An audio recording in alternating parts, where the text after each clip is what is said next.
करेगा क्योंकि इसका एक बेटा खेत में है, एक बेटा फौज में है और एक बेटा अखाड़े के ग्राउंड में है।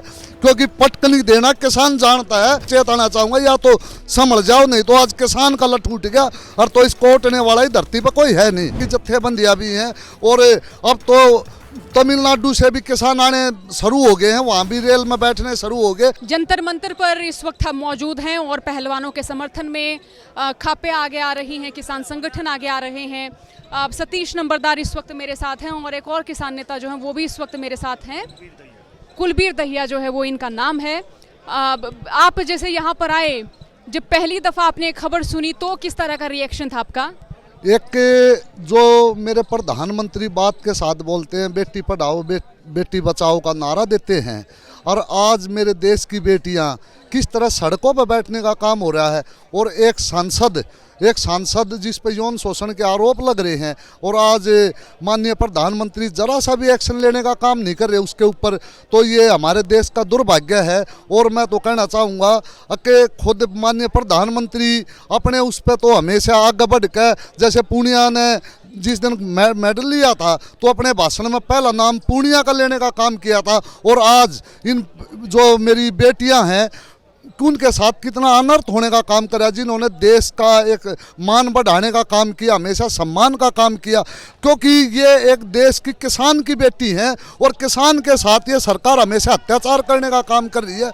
आपने पीछे भी देखा होगा 13 महीने के आंदोलन में किस तरह किसान को बेचने का काम किया जा रहा था। इसलिए इस सरकार को किसान का बेटा, किसान की बेटियां एक फूटी आँख नहीं सोती, हमेशा इनके साथ सौतेला व्यवहार होने का काम किया जाता है। और आज पूरे का पूरा देश और किसान यूनियन इन बेटियों के साथ खड़ी है, चाहे कहीं भी। अब मेरे हिसाब से झगड़ा इन बेटियों का नहीं रहा, अब किसान का और इस सरकार का झगड़ा होगा, जो कि पूरे का पूरा जैसे आपने बॉर्डरों पर देखा था इस तरह की हलचल देश में हो रही है। और आने वाले दिनों में इन बेटियों के साथ हो सकता है दिल्ली में जगह कम पड़ने का काम हो। अच्छा, अब जैसे धरना लगातार जारी रहेगा तो आप लोग यहीं पे ही डट जाएंगे? बिल्कुल, हम यहीं पर डटे रहेंगे। और अब हमें तो एक अपील करेंगे कि इनके साथ कुछ आर्थिक सहयोग भी करने का काम करेंगे, और जो भी इनके ऊपर ज़्यादा भार ना पड़े, सब मिलजुल कर इस आंदोलन को चलाएंगे। बिल्कुल, क्योंकि हमारे साथ पंजाब की जत्थेबंदियाँ भी हैं, हरियाणा की जत्थेबंदियाँ भी हैं, और अब तो तमिलनाडु से भी किसान आने शुरू हो गए हैं, वहाँ भी रेल में बैठने शुरू हो गए।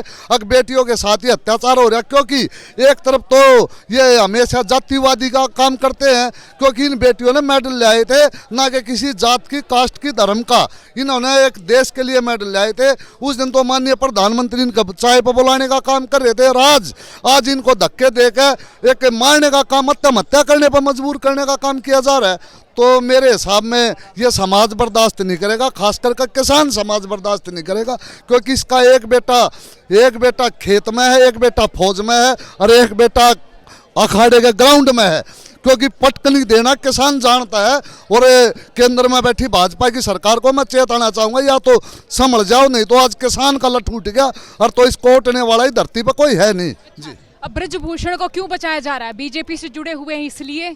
एक हरियाणा के भी मंत्री जो है उनसे भी इस्तीफा नहीं लिया जा रहा, आपका क्या सोचना है इस मार्फत? क्योंकि ये सरकार हमेशा दूसरे पर आरोप लगाने का मादा रखती है। आपने देखा होगा ईडी का और सीबीआई की जांच से डरा के वो काम किया जाता है। क्योंकि अब ये सरकार, ये लड़कियां डरने वाली नहीं, क्योंकि इनके साथ पूरा समाज खड़ा।